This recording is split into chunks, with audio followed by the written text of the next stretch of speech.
अद्भुत कथा। ये कथा उस समय की है जब ब्रज में नटखट गोपाल की बाल लीलाएं चरम पर थीं। कान्हा की शरारतों से पूरा गोकुल गूंजता था। कभी किसी की मटकी फोड़ना तो कभी माखन चुराना। गोपियों के उल्लाहनों से तंग आकर एक दिन मैया यशोदा का धैर्य जवाब दे गया।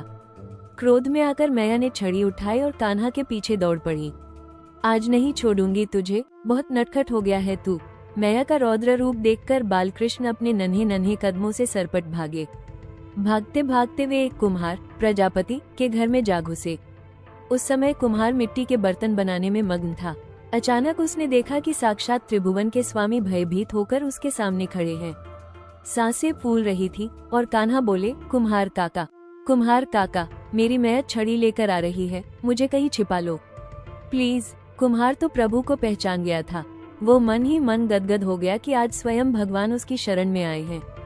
उसने आव देखा न ताव, तुरंत कान्हा को एक बड़े से मिट्टी के घड़े के नीचे छिपा दिया। कुछ ही क्षणों में मैया यशोदा वहां आ पहुंची। उन्होंने पूछा, क्यों रे, तूने मेरे कन्हैया को देखा है क्या? अभी इधर ही आया था। कुम्हार का हृदय धक धक कर रहा था, पर प्रभु की लीला में साथ देते हुए उसने झूठ बोल दिया, नहीं मैया, मैंने तो कन्हैया को यहाँ नहीं देखा। मैया आश्वस्त होकर वहाँ से चली गई। घड़े के नीचे बैठे कान्हा ये सब सुन रहे थे। मैया के जाते ही उन्होंने धीरे से कहा, काका, यदि मैया चली गई हो तो मुझे बाहर निकालो, अब शुरू हुई भक्त और भगवान की असली लीला। कुम्हार मुस्कुराया और बोला, ना सरकार, इतनी आसानी से नहीं, पहले मुझे एक वचन दीजिए। कृष्ण ने पूछा, कैसा वचन? कुम्हार बोला, वचन दीजिए कि आप मुझे 84 लाख योनियों जन्म मृत्यु के बंधन से मुक्त कर देंगे, तभी घड़ा उठाऊंगा। ठाकुर जी मुस्कुराए। एक भक्त भगवान को ब्लैकमेल कर रहा था। कृष्ण बोले, ठीक है, मैं वचन देता हूँ, अब निकालो। कुम्हार अड़ गया, सिर्फ मुझे नहीं प्रभु, मेरे पूरे परिवार को भी मोक्ष का वचन दीजिए। कृष्ण ने हंसते हुए कहा, तथास्तु।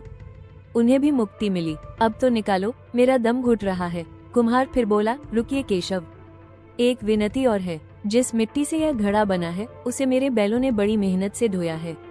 मेरे उन्मूक पशुओं को भी 84 के फेर से मुक्त कीजिए। कुम्हार का ये प्राणी प्रेम देखकर करुणानिधान पिघल गए।